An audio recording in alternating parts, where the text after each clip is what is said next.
शिक्षा का विषय है वो है परमेश्वर विश्वास योग्य सेवकों की खोज में है। परमेश्वर, मेरे साथ बोले, परमेश्वर विश्वास योग्य सेवकों की खोज में है। जब इस बाइबल के 4 भाग हमारे बीच में पढ़े गए, इन भागों में से कुछ आज हम परमेश्वर के वचन से सीखेंगे, लेकिन मैं शुरू करना चाहता हूं। ये कहानी मैंने हाल में ही पढ़ी थी। एक बहुत ही प्रसिद्ध राजा थे, किंग थे, और उनका एक अच्छा सेवक, विश्वास योग्य सेवक जिसे कहते हैं विश्वास योग्य सेवक, राजा के साथ तकरीबन काफी समय से साथ रहा और उनकी सेवा की। लेकिन राजा बुजुर्ग अवस्था में पहुंच गए थे और उनके तकरीबन बच्चा होना भी बहुत इम्पॉसिबल जैसा ही था, बट संभव। राजा के परिवार में बच्चा होता है, लेकिन राजा बुजुर्ग हो जाते हैं। जब राजा बुजुर्ग थे और काफी उनका स्वास्थ्य भी ठीक नहीं था, उन्हें यही चिंता खौलती थी और यही चिंता रहती थी कि कैसे मेरे राज्य को कौन चला पाएगा और कैसे चला पाए, क्योंकि मेरा बेटा तो अभी छोटा ही है। लेकिन उनका जो सेवक था, जॉन उसका नाम था, वो बहुत ही विश्वास योग्य था, वफादार था। और जब जो राजा है हॉस्पिटल की बेड में, बिल्कुल डेथ बेड में था, राजा ने जॉन को अपने पास बुलाया और कहा, जॉन, मैं जानता हूं कि मेरे मौत के बाद इस राज्यपाठ को चलाना इतना आसान नहीं होगा, क्योंकि मेरा बालक छोटा ही है। लेकिन मैं 100% विश्वास करता हूं कि आप विश्वास योग्य हैं, इतने वर्षों से मेरे राजमहल में सेवा करते हैं और मेरे वफादार सेवक हैं। आप उसे परवरिश करने में, बढ़ाने में सहयोग करें, और मैं ये आपको अपना आशीर्वाद देता हूं और आपसे उम्मीद करता हूं कि आप जैसे मेरे साथ विश्वास योग्य रहें, ऐसे मेरे बेटे के साथ भी विश्वास योग्य रहेंगे। और जॉन इस चीज को स्वीकार करता है। लेकिन राजा ने कुछ इंस्ट्रक्शन दिए थे जॉन को, अपने सेवक को कुछ इंस्ट्रक्शन दिए। मेरे राजमहल में जितने भी हेरिटेज हैं, उनमें हर जगह आपको मालूम है, लेकिन एक रूम वहां है, इस रूम में मेरे बेटे को कभी प्रवेश मत कराना। और जॉन कहता है, हे राजा, जैसे आप आज्ञा देते हैं मैं उसका पालन करूंगा। और जैसे राजा ने ये सब बातें उसे बताई, कुछ समय के बाद, कुछ क्षण के बाद राजा सो जाते हैं और फिर वापस नहीं लौटते हैं, उनकी मौत हो जाती है। उनकी मौत के बाद पूरे राजमहल में शोक का समय रहता है, लेकिन शोक के समय के पश्चात फिर पुनः राज को तो चलाना ही है, राजमहल को तो सारी व्यवस्था ये चलनी है। राजा का जो छोटा बालक है वो एक राजा के रूप में नियुक्त किया जाता है, लेकिन जॉन जो है विश्वास योग्य सेवक, उसका मार्गदर्शन करता हर बात में। तो जैसे ही ये छोटा सा अभी राजा, जॉन उसे सब हर एक रूम में हेरिटेज जो है राजा के, वो सब दिखाता है।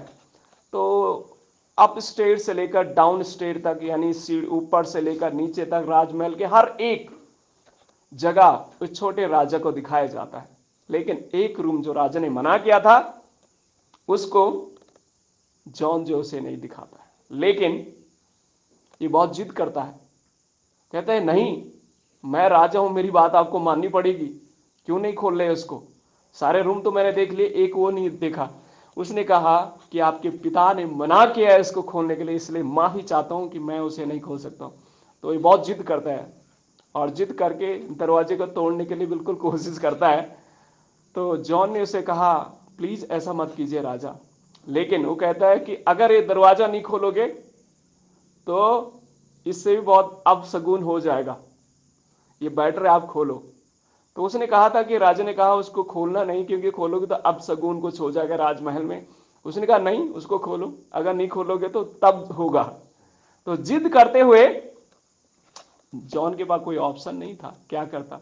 अगर नहीं मानता हो तो तोड़ करके अंदर घुस जाता।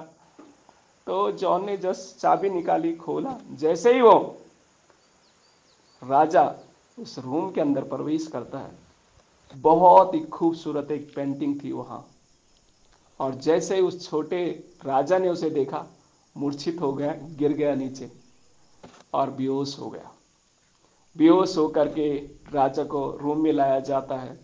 जो दवाई पानी मरहम उस समय किया जाता होगा किया। होश में आया।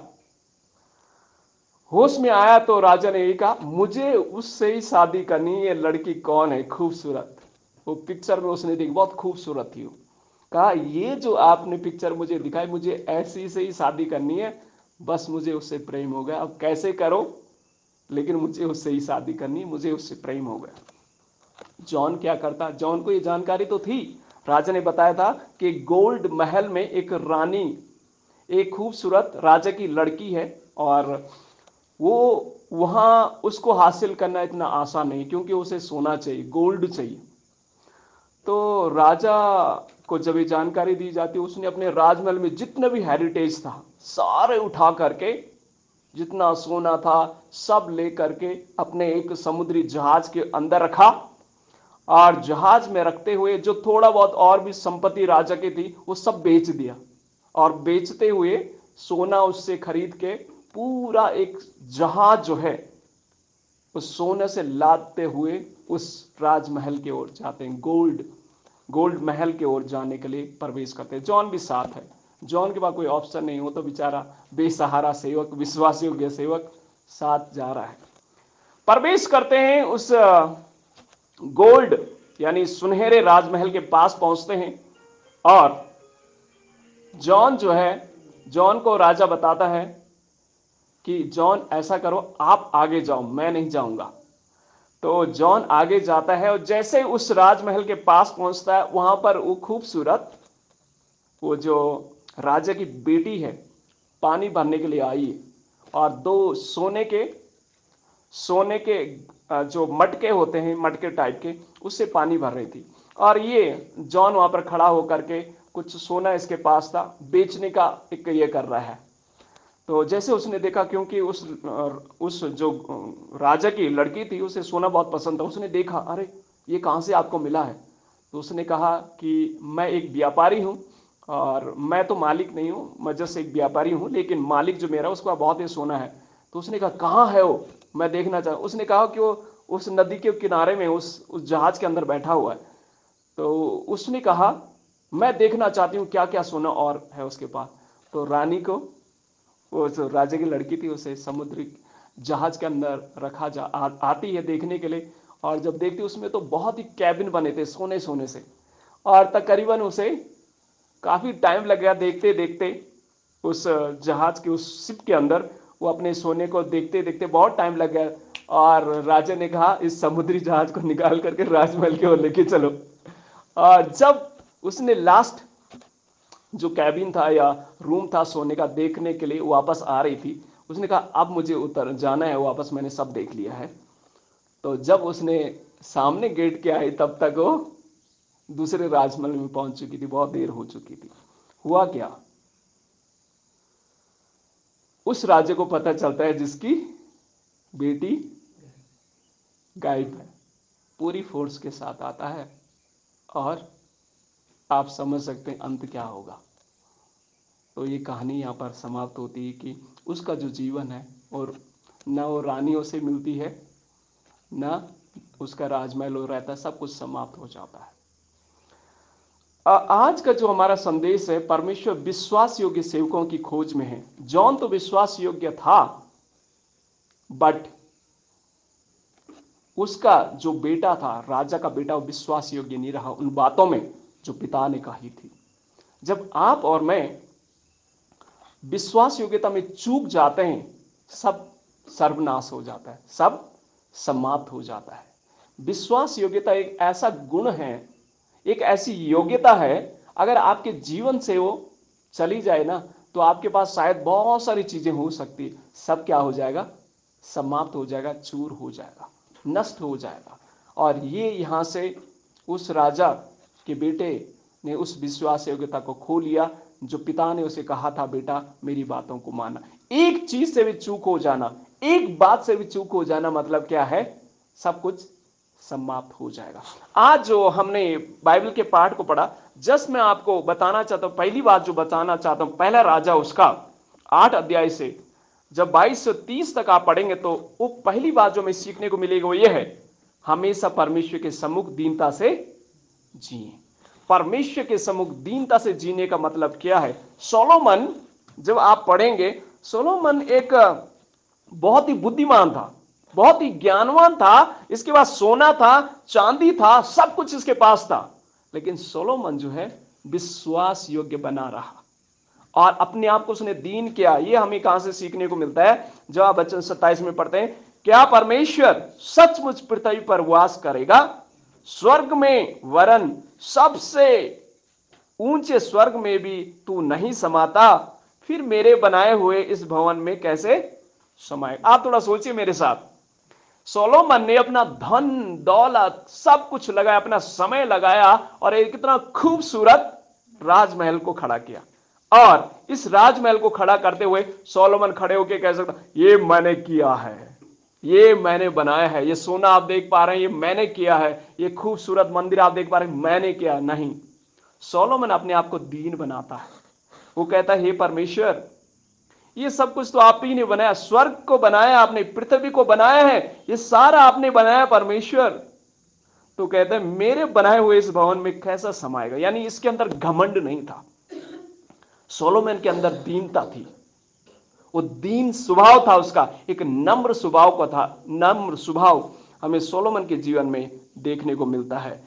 और जब आप नीचे के भागों को पढ़ेंगे तो सोलोमन कहता है, तो भी हे मेरे परमेश्वर यहोवा, अपने दास की प्रार्थना और गिड़गिड़ाहट की ओर कान लगा करके मेरी चिल्लाहट और मेरी प्रार्थना को सुन, जो मैं आज तेरे सामने कर रहा हूं, ताकि तेरी आंख इस भवन की ओर, अर्थात इस स्थान की ओर जिसके विषय तूने कहा है, तेरा नाम वहां रहेगा, रात दिन खुली रहे, और जो प्रार्थना तेरा दास इस स्थान की ओर से करे तू उसे सुन ले। आमीन।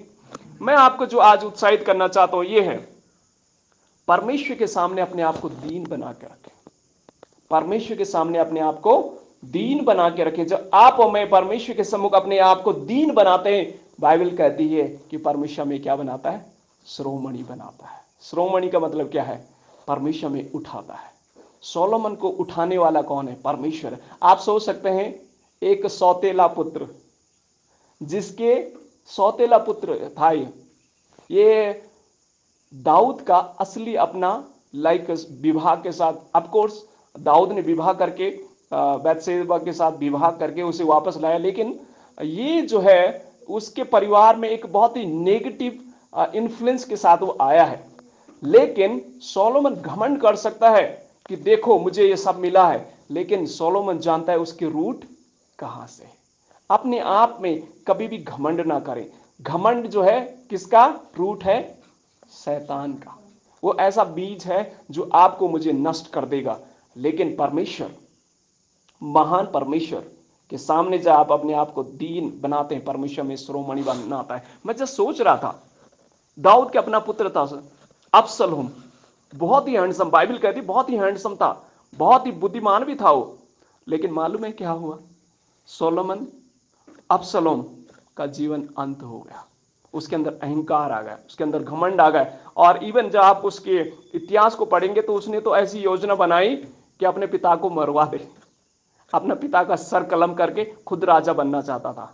और देखो यहां पर सोलोमन, कोई घमंड नहीं, कोई अहंकार नहीं, उसे कोई भी इस चीज का, कोई भी इस बात का लालच नहीं था कि मैं राजा बनूं, लेकिन परमेश्वर ने उसे बनाया।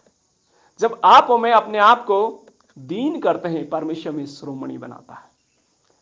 अपने आप को परमेश्वर के सामने दीन करें, अपने आप को परमेश्वर के सामने नम्र बनाएं, और जब आप अपने आप को नम्र बनाएंगे, दीन बनाएंगे, परमेश्वर हमारी प्रार्थना को सुनेगा। आमीन।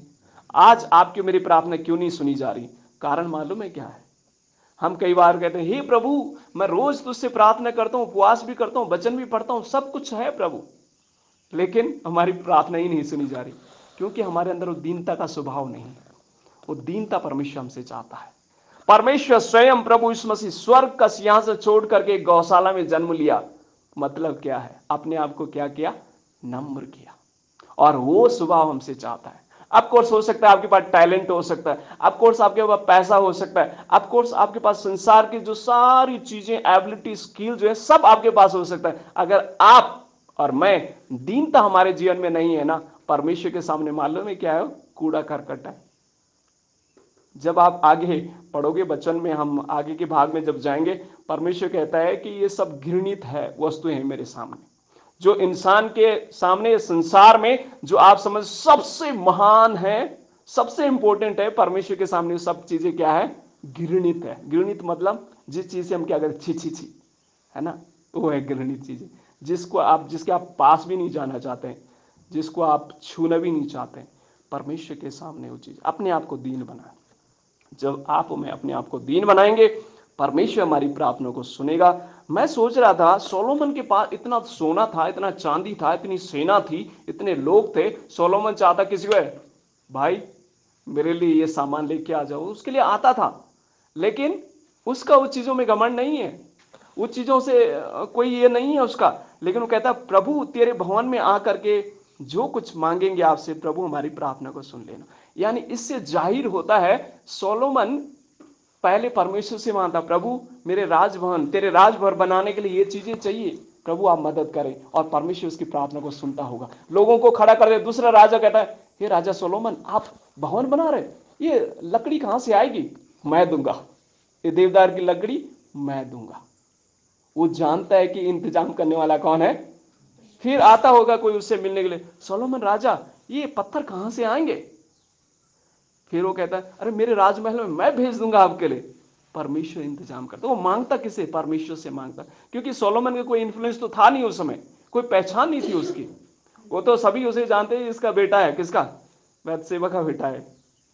उसकी कोई पहचान नहीं थी अपने में। लेकिन एक चीज को जान गया कि परमेश्वर के सामने अगर मैं दीनता से जीवन जीऊंगा, प्रभु देगा। और मैं एक चीजों को ये समझ पाया हूं कि दाऊद ने एक संस्कार तो इस बच्चे के अंदर डाले, और इस सोलोमन ने अपने पिता दाऊद को बड़े ध्यान से क्या किया है, ऑब्जर्व किया है।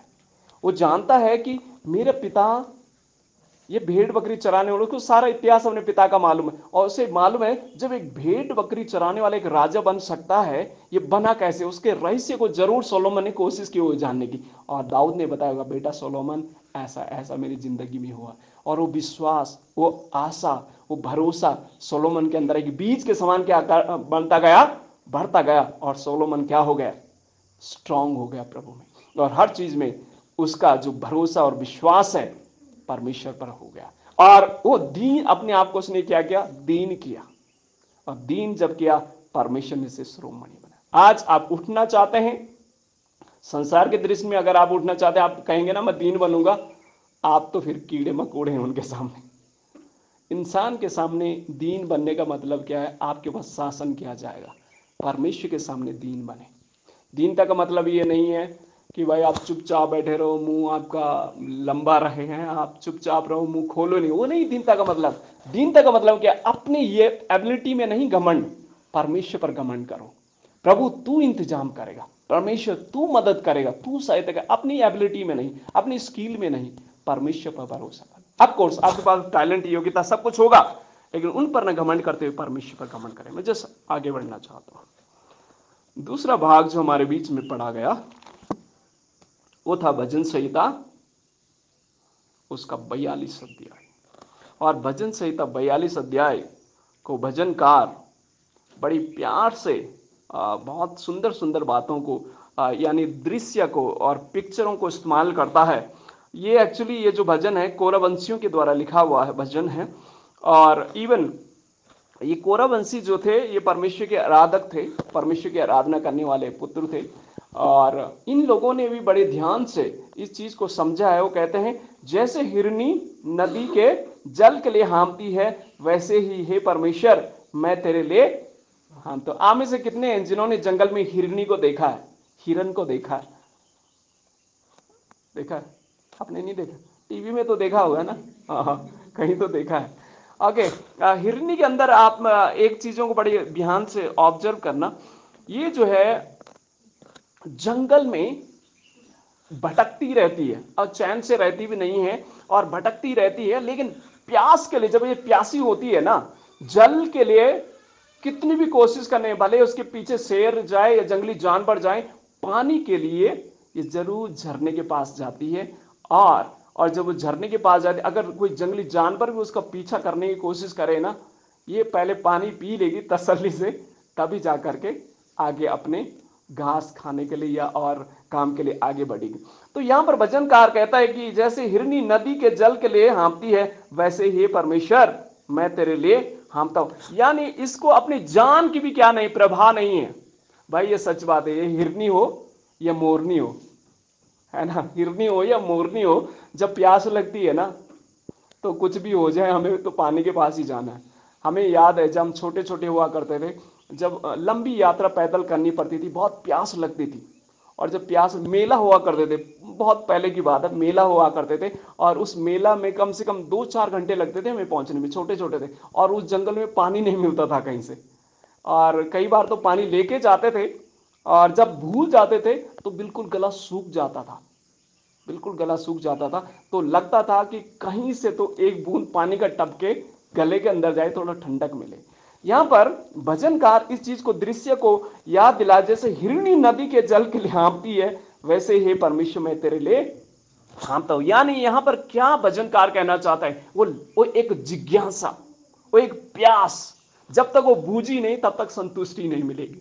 या तो कहते हैं ना कि जल के बिना, कई बार किसी को स्वप्न आता है रात को, है ना, पानी की प्यास जब लगती है तो तड़पते रहते हैं कि कहाँ से पानी मिले। और कई बार मैंने ये भी सुना है कि पानी न पीने के कारण कई बार उनका जो ये होता है ना, प्यास के कारण, एक वर्ड है, मैं एग्जैक्टली उसको याद नहीं कर पा रहा हूँ, वो फट जाता है, और फटने के कारण मौत इंसान की हो जाती है जब पानी नहीं मिलता है शरीर में, जब पानी, क्योंकि हम, आपको मालूम है हमारा शरीर जो 70% जल है, और इवन पूरी इस भूमंडल में भी 75% क्या है, पानी है। तो पानी बहुत इंपॉर्टेंट है। और यहां पर भजनकार एक चीज को, दृश्य को याद दिलाना चाहता है कि जैसे हिरनी जल के लिए हाँफती, वैसे ही मैं तेरे लिए हाँफ। अब ये सवाल आपके लिए, मेरे लिए, ये सवाल आपके लिए मैं छोड़ना चाहता हूं और अपने लिए छोड़ना चाहता हूं। जो दूसरी बात हमें सीखने की आवश्यकता वो है, परमेश्वर में आशा रखें और उत्साह से उसकी बाट जोहें। परमेश्वर में आशा रखें और उत्साह के साथ उसकी क्या करें, बाट जोहें। परमेश्वर में आशा रखने का मतलब क्या है, एक हिरनी को एक एक तो आशा है, कहीं ना कहीं तो पानी मिल जाएगा, जंगल में भटकती हुई और ढूंढती हुई, ढूंढते ढूंढते कहीं ना कहीं उसे जल तो मिल जाए, क्योंकि उसके अंदर क्या है, चाह है। कहते हैं ना, अगर चाह है तो राह है, तो जरूर आपको मिल जाएगा। और अगर आप सचमुच ढूंढते हैं तो आपको जरूर मिल जाता है। तो यहां पर भजनकार इस चीज को हमें सिखाना चाहता है और याद दिलाना चाहता है कि परमेश्वर में अपनी आशा रखें। शायद मुश्किलें होंगी, जब हिरनी पानी के लिए जा रही होगी पीने के लिए, तो जंगली भालू और जंगली शेर छिपा होगा, क्योंकि उसको मालूम है हिरनी पानी पीने तो जरूर इस जल में आएगी, अटैक वहीं पर हो जाएगा। तो उसको आशा है पानी तो मिल जाएगा, भले जोखिम क्यों ना उठाना पड़े। मसीह जिंदगी भी वही है, मसीह जिंदगी भी वही है। मुश्किलें आएंगी, परेशानी आएंगी, दिक्कतें होंगी, लेकिन अपनी आशा को कभी टूटने ना दें। वो प्यास आपके अंदर होनी चाहिए, वो प्यास मेरे अंदर होना चाहिए, क्योंकि वो प्यास अगर आपके अंदर, मेरे अंदर है ना, तो कोई महका लाल है नहीं जो आपको रोक देगा उस मंजिल तक पहुंचने के लिए। प्रभु के काम के लिए प्यास रखें। सोलोमन के अंदर वो प्यास थी कि प्रभु मैं तेरा भवन बनाऊंगा, और वो भवन बना पाया। परमेश्वर मदद हो शायद का, परमेश्वर पर आशा रखें और उत्साह के साथ उसकी बाट जोहें।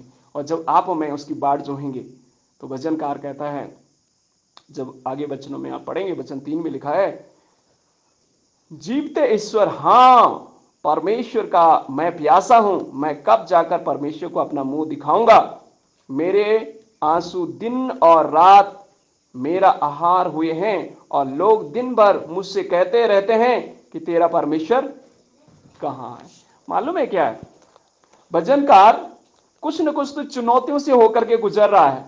शायद लोग उसकी आलोचना करते होंगे, शायद लोग मजाक बना, अरे देखो तेरे जीवन में देखो कितना संकट है, देखो तेरे परिवार में कितना संकट है, तू कहता है तेरा परमेश्वर ऐसा कहता है, तू कहता है तेरा परमेश्वर ऐसा कहता है। तो ये संकट भजनकार के जीवन में, भजनकार कहता है कि मैं दिन और रात क्या करता रहता हूं, रोता हूं, बिलखता हूं, क्योंकि लोग मुझसे कहते हैं कि तेरा परमेश्वर कहां, तेरा परमेश्वर कहां है।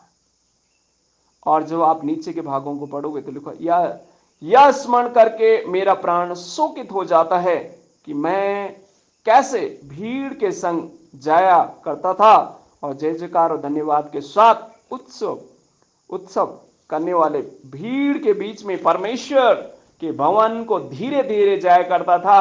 हे मेरे प्राण तू क्यों गिरा जाता। मालूम है ये परमेश्वर के भवन में धीरे धीरे जाया करता। भजनकार कहता है जब मैं तेरी उपस्थिति में आता था लोग मेरी मजाक बनाते थे, लोग मुझे मजाक बनाते थे।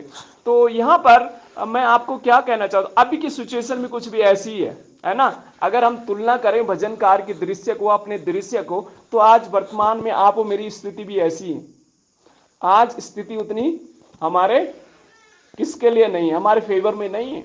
आज हम जब हम प्रभु ईश्वर के काम में जाते हैं, प्रभु की सेवा में जाते, चुनौतियां हैं, लोग हमारी मजाक बनाए, अरे ये है सो है, ये सारी चुनौतियां हमारे सामने है। लेकिन भजनकार एक चीज हमें कहना चाहते हैं कि परमेश्वर में अपनी आशा रखें। जब अपनी आशा हम परमेश्वर में रखेंगे, परमेश्वर हमें कभी निराश नहीं करेगा। आमीन। क्योंकि हमारा परमेश्वर क्या है, आशा का दाता है। हमारा परमेश्वर महान परमेश्वर है और हमारा परमेश्वर अद्भुत परमेश्वर है। वचन 11 में लिखा है, हे मेरे प्राण तो क्यों गिरा जाता है, तू अंदर ही अंदर क्यों व्याकुल है, परमेश्वर पर भरोसा रख क्योंकि वह मेरे मुख की चमक है और मेरा परमेश्वर, मैं फिर उसका धन्यवाद करूंगा। आमीन। एक चीज भजनकार समझ गया कि जब हम परमेश्वर पर आशा रखते हैं, भरोसा करते हैं, हमारे चेहरे में चमक देने वाला कौन है, परमेश्वर। यानी चमक का मतलब ये नहीं कि आप वो आजकल फियर लवली और कौन कौन सी क्रीम आ रही है ना तब चमक आएंगी, वो वाली चमक नहीं। वो चमक ये है, आपके अंदर जो आनंद और खुशी होगा ना, वो आपके चेहरे में क्या करेगा, चमकेगा। मूसा जब परमेश्वर की उपस्थिति में गया, उसका चेहरा चमक रहा। ये नहीं लिखा कि मूसा जब गया तो बढ़िया सैलून में गया और अच्छा मेकअप करके आया तो चेहरा चमक रहा था। आजकल लोग ऐसे कर रहे हैं ना, आर्टिफिशियल इंटेलिजेंस आ गई आजकल, और बहुत सारे इतने अच्छे केमिकल इस्तेमाल होते हैं कि अगर आपको साउथ अफ्रीकन को अगर अंग्रेज बनाना तो भी हो जाता है, वो चमक आ जाती है। तो ये सब चीजें हो रही, वो चमक की बात नहीं कर रहा है। भजनकार जो चमक की बात कर रहे हैं वो ये है कि आपके अंदर जो खुशी होगी ना, जो आनंद होगा, आपके चेहरे में क्या करेगा, झलकेगा। और किसी ने कहा है चेहरा हमारे दर्पण है, बता देता कि क्या चल रहा है जीवन में ना। जब किसी के चेहरे को देखते हैं, बेटा क्या हो गया आज, क्यों, चेहरा बता देता है।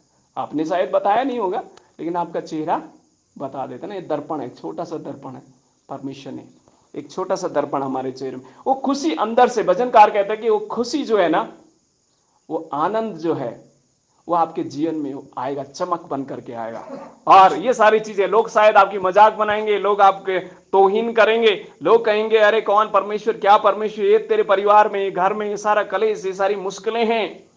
भजनकार कहता है ये सब चीजें होगी, लेकिन आपके चेहरे में हमेशा चमक होगी। आमीन। उस परमेश्वर पर भरोसा रखें, उस पर आशा रखें, क्योंकि वो आशा का दाता है। मेरा खुदा प्रभु यीशु मसीह जो सलीब में उन्हें चढ़ाया जा रहा था, उनके चेहरे में आपको घाव था, खून था, लेकिन उनके जीवन में, उनके चेहरे में वो परमेश्वर का नूर था। आमीन। उनके चेहरे में परमेश्वर का नूर था, वो चमक थी परमेश्वर की। और परमेश्वर प्रभु यीशु मसीह जब उस गतसमनी बाग में थे, परमेश्वर के चेहरे में वो चमक थी। आमीन। आप मैं होते, हमें मालूम है हमें मरना है तो भाई पहले बेहोश हो जाते, है ना, पहले बेहोश हो जाते। आपको अगर, मुझे मालूम है कि भाई ऐसा होने जा रहा है, तो ऐसा होने से पहले ही कहानी खत्म हो जाती है लोगों की। लेकिन प्रभु यीशु मसीह के चेहरे में कितनी चमक थी, वो नूर था उनके चेहरे में। तो आप और मैं, इसीलिए तो पत्र का, हे प्रभु तेरा भवन बना लेते हैं, एलिया का भी बना लेते हैं यहाँ पर। लेकिन उसे मालूम नहीं था वो नूर क्या है, वो नूर, वो चमक परमेश्वर की, क्योंकि परमेश्वर प्रभु यीशु मसीह को भरोसा था, आशा था, मेरा पिता मुझे मौत से भी जिंदा कर सकता है। आमीन। अगर आपको मालूम है, अगर मुझे मालूम है, पतरस को जब मालूम चला है ना, पहले तो मना किया, डर गया था, वो डरपोक था, मैं नहीं जानता कौन है यीशु मसीह, मैं तो था ही नहीं उसके साथ, बिल्कुल नहीं था मैं। एक लेडीज कह रही, अरे मैंने देखा था तू तो यीशु मसीह के साथ है। कह रही नहीं नहीं, मैं तो था ही नहीं, कसम खा लेता होगा शायद, है ना। आज के जमाने में हम लोग भी कसम, इसकी कसम खाएंगे, उसकी कसम खाएंगे, पूर्वजों की कसम खा लेंगे अपने आप को बचाने के लिए।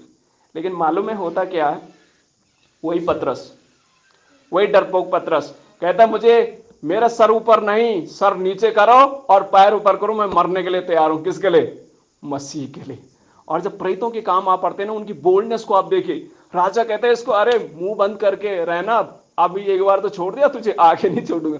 कह रहे आपको क्या डरना है, कोई डरने की जरूरत नहीं है हमें, हम परमेश्वर के काम तो करेंगे, भले कुछ भी कर लो। कहां से आई वो नूर, कहां से वो चमक आई? परमेश्वर पर उनका भरोसा, आशा था। उनको मालूम था जो मर के जिंदा हुआ तो हमें जिंदा कर लेगा। आमीन। वो अगर आपके अंदर वो भरोसा है, मेरे अंदर वो भरोसा है, ये बीमारी, तकलीफ, परेशानी जो जीवन में आएंगे ना, क्षण भर की वो चली जाएंगी, उसका अंत हो जाएगा। लेकिन हम परमेश्वर के साथ हमेशा रहेंगे, क्योंकि भजनकार इस चीज को जान पाया है, समझ पाया है। ओके, जिसमें आगे बढ़ना चाहता हूं, दूसरी बात जो हमने सीखी हुई है, परमेश्वर में आशा और भरोसा रखें और उत्सुकता के साथ बाट परमेश्वर के जोहें।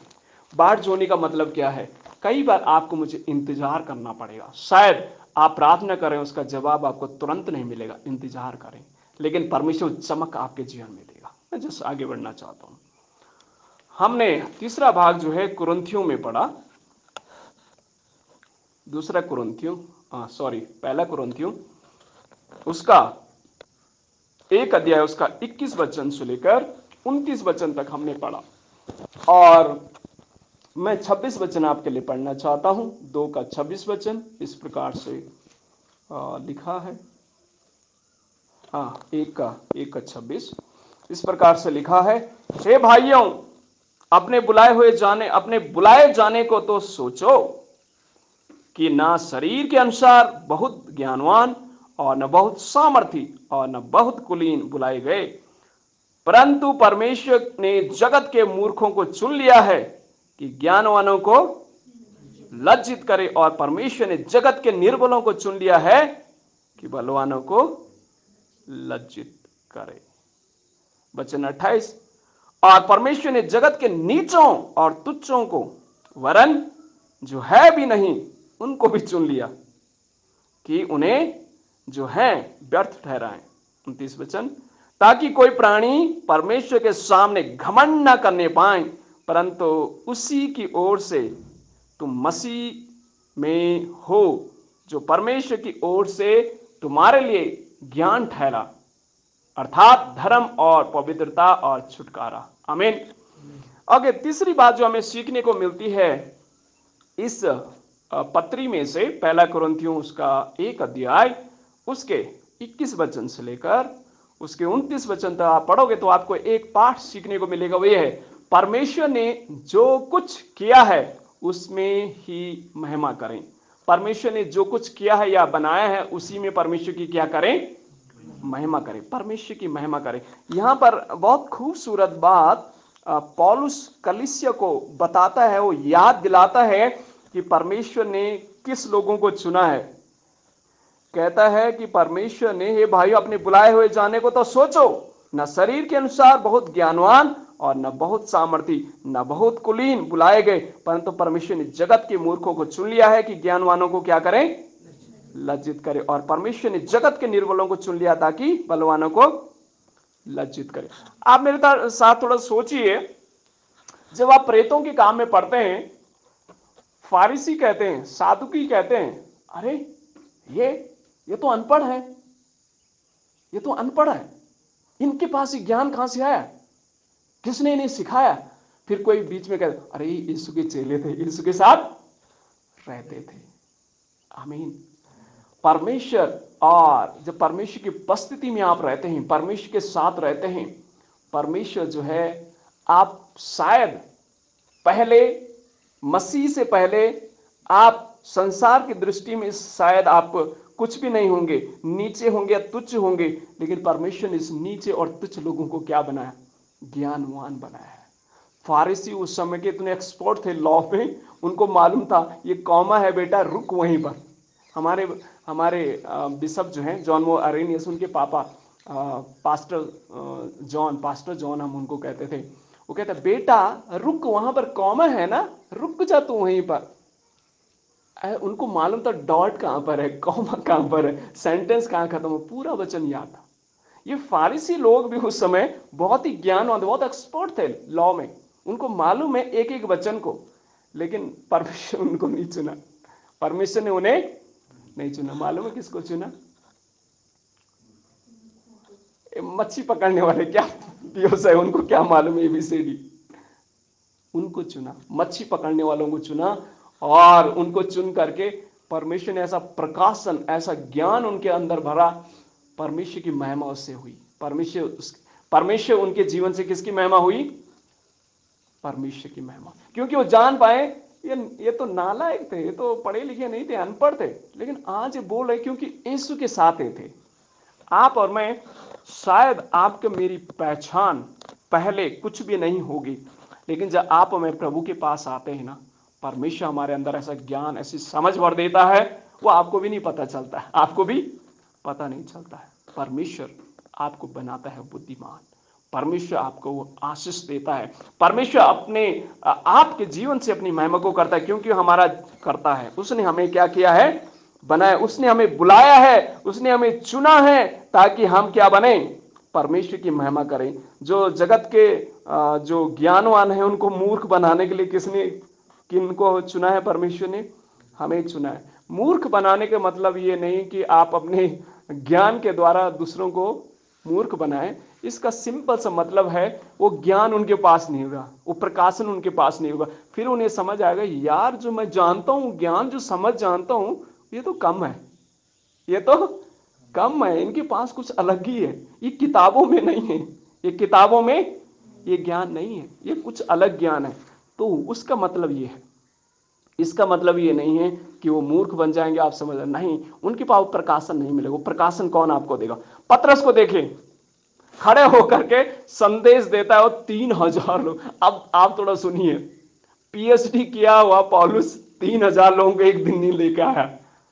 पीएचडी किया हुआ पौलुस 3,000 लोगों को एक दिन नहीं लेके आया, लेकिन एक पतरस खड़े होकर के 3,000 लोग प्रभु में जुड़े।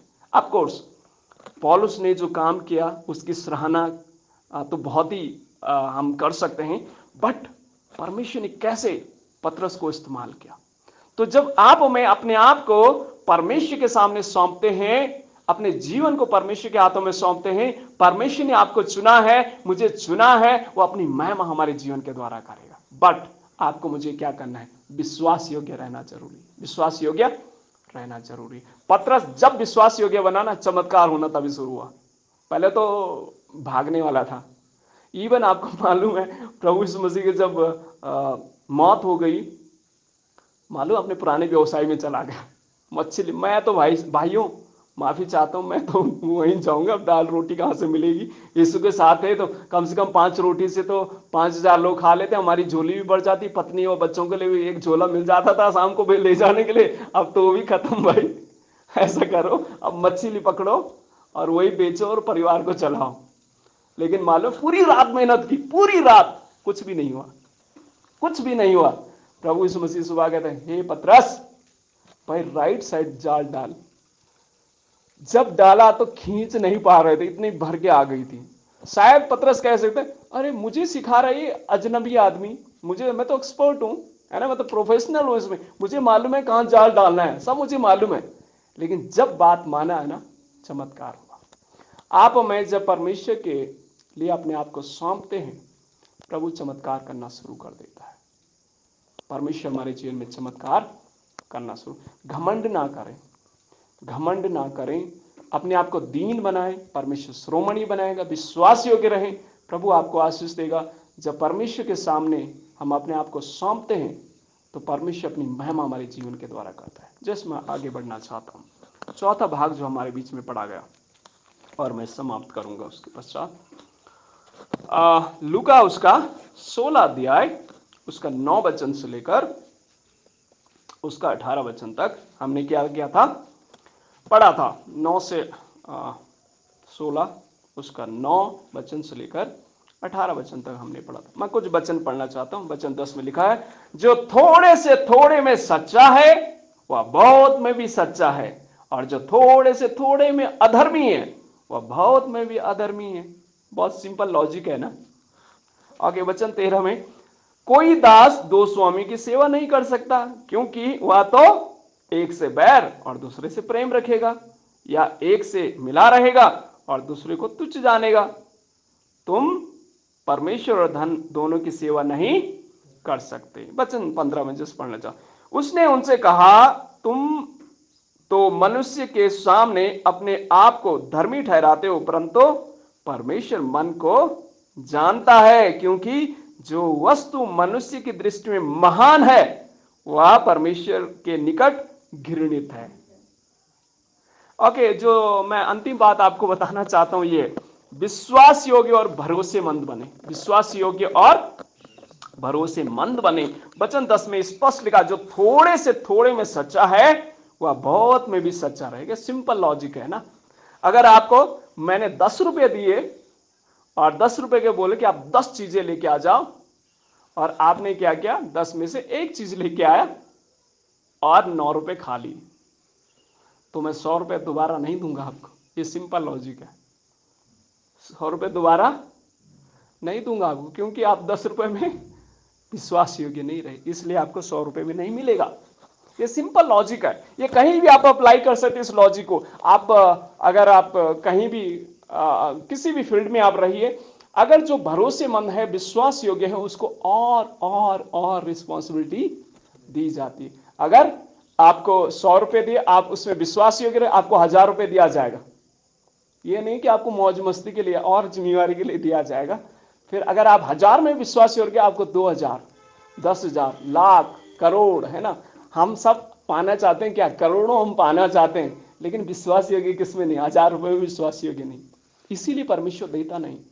कारण यही है कि आप और मैं विश्वास योग्य हैं। अगर आप और मैं विश्वास योग्य रहेंगे, परमेश्वर जरूर हमें आशीष देगा। तो बात किस चीज की हो रही है, वचन 13 में, कोई दास दो स्वामी की सेवा नहीं कर सकता है ना। कहता है, फिर वचन में लिखा है, या पैसों और धन और परमेश्वर की सेवा, या तो आप धन की सेवा कर लो या तो परमेश्वर की सेवा कर। ऑफ कोर्स परमेश्वर ये नहीं कह रहा कि पैसा छोड़ दो भाई, नहीं, पैसा जरूरी है, लेकिन उस पैसे में भले मुझे याद है, मेरे जब हम लोग सेवा में उतरे थे, हमें 600 रुपये मिलता था। 600, आई थिंक सेवा में थे उस समय, प्रैक्टिकल में 600 रुपीज मिलता था, और लीडर मैं था वहां पर। और आपको यकीन नहीं होगा, उस 600 में भी हम लोग 4-5 लोग थे, 4-5 लोग थे, उसमें भी मैनेज कर लेते थे, उसमें भी हमारा मैनेजमेंट हो जाता था। तो जब आप मैं कम अमाउंट में विश्वास योग्य रहते हैं, परमेश्वर और आशीष हमें देता है। और इवन मुझे याद है, आई थिंक मैं फर्स्ट ईयर में था उस समय, तो हमें पैसा कुछ नहीं दिया गया, किताबें दी गई, किताबें बेचो और खाओ और जियो, है ना, ऐसे ही करना था। और आपको यकीन नहीं है, हम लोग क्या करते थे, किताबें बेचते थे घर घर जा करके। इवन वो जॉन का जो गॉस्पल है ना, उसको हम 5 रुपए में उस समय बेचते थे, और बेच करके नॉन वेज खाते थे हम लोग, नॉन वेज खाते थे। और जब वापस 1 मंथ के बाद हम हॉस्टल में आते थे, तो कुछ अमाउंट, आई थिंक मुझे याद है 580 रुपीज समथिंग ऑफिस में भी जमा किया था बैलेंस। आप थोड़ा सोच सकते हैं, खा करके भी कुछ नहीं दिया था, पैसा कुछ नहीं दिया था, किताबें दी थी, किताबें बेचो, खाओ और जियो, लेकिन उसमें भी बचा करके दिया वापस। कहने क्या चाहता हूं, जब छोटी छोटी चीजों में हम विश्वास योग्य रहते हैं, प्रभु आशीष देता है। और सचमुच हमने अपने जीवन में बहुत महसूस किया, वो मैं विश्वास करता हूं आप सबों ने अपने जीवन में इन चीजों को अनुभव किया है। छोटी छोटी में वफादार रहें, प्रभु आशीष देगा। प्रभु ये नहीं कह रहा है कि पैसा जरूरी नहीं है। प्रभु कहना यह चाहता है कि धन को प्रायोरिटी मत दीजिए, उसको टॉप प्रायोरिटी मत दीजिए, टॉप प्रायोरिटी परमेश्वर को दीजिए। अगर उसको देंगे तो वो सब कुछ देगा। जब सोलोमन को बुद्धि के साथ क्या देता है, धन दौलत देता है, वो आपको नहीं देगा, मुझे भी देगा, क्योंकि जब आप और मैं उस परमेश्वर पर विश्वास, उसके साथ विश्वास योग्य रहते हैं, वो हमें आशीष देता है। प्रभु इन वचनों के द्वारा आपको आशीष दे। मैंने आपको 4 बातें बताई हैं। अपने स्थानों में खड़े हो जाएंगे। हमारा विषय था परमेश्वर विश्वास योग्य सेवकों की खोज कर रहा है। तो सवाल आपके पास है, मेरे लिए है, क्या आप और मैं विश्वास योग्य हैं? अगर नहीं है तो बने। पहली बात हमने सीखी, हमेशा परमेश्वर के सम्मुख दीनता से जिए। और दूसरी बात हमने सीखी, परमेश्वर में आशा रखें और उत्साह के साथ उसकी बाट जोहें। तीसरी बात हमने सीखी, परमेश्वर ने जो कुछ किया है उसमें परमेश्वर की महिमा करें। और चौथी बात हमने सीखी, विश्वास योग्य और भरोसेमंद बने। इन बातों को अपने दिल और जहान में उतारें और प्रभु से कहें, प्रभु हमारी मदद और सहायता। आइए हम आगे भजन के साथ हम प्रवेश करें।